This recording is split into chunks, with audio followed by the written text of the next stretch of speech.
వర్షాకాలం మొదలైందంటే అక్కడ జనాలంతా పొలాలకు పరుగులు పెడతారు. పంటలు పండించేందుకు కాదు, రాళ్లు ఏరుకునేందుకు.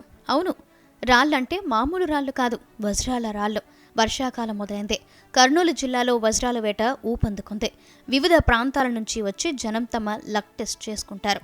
తాజాగా మద్దికేరు మండలం పెరవలి కొల్హాపూర్ లక్ష్మీదేవి టెంపుల్ వద్ద నివాసం ఉండే ఓ వ్యక్తికి పంట పండిందే. ఆదివారం పొలంలో వెతకగా ఏకంగా 30 లక్షలు విలువ చేసే వజ్రం దొరికిందని సమాచారం. ఆ ప్రాంతానికే వచ్చి ఓ వ్యాపారి ఆ వజ్రాన్ని కొనుగోలు చేశారట. మార్కెట్లో ఆ వజ్రం విలువ 60 లక్షల దాకా ఉంటుందని చర్చ నడుస్తోంది.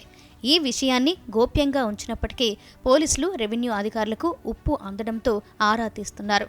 ఇటీవల పేరవరలోని కూడా ఒకరికి వజ్రం దొరకగా దానిని 1.5 లక్షలకు అమ్మినట్లు తెలుస్తోంది. వజ్రాలు వేట సాగించే వారికి దాని విలువ గురించి పెద్దగా అవగాహన ఉండదు. ఒకవేళ ఉన్నా ఎక్కువసేపు దాన్ని తమ వద్ద ఉంచుకోరు. పోలీసులకు తెలిస్తే అది స్వాధీనం చేసుకుంటారనే భయంతో వెంటనే దాన్ని అమ్మేస్తూ ఉంటారు. అందుకే విక్రయాలు రహస్యంగా సాగుతాయి. వ్యాపారులు అయితే అక్కడే మకాం వేసి పొలాల వద్ద వజ్రాలు కొనుగోలు చేస్తుంటారు. వివిధ ప్రాంతాల నుంచి వజ్రాల వేట కోసం జనం కర్నూలు పరిసర ప్రాంతాలకు వస్తూ ఉంటారు. వజ్రం దొరికితే జీవితం మారిపోతుందని ఆశపడుతూ ఉంటారు. అక్కడే నివాసం ఉండటం, వండుకోవడం చేస్తూ రోజుల తరబడి వజ్రాల అన్వేషణలో మునిగిపోతూ ఉంటారు.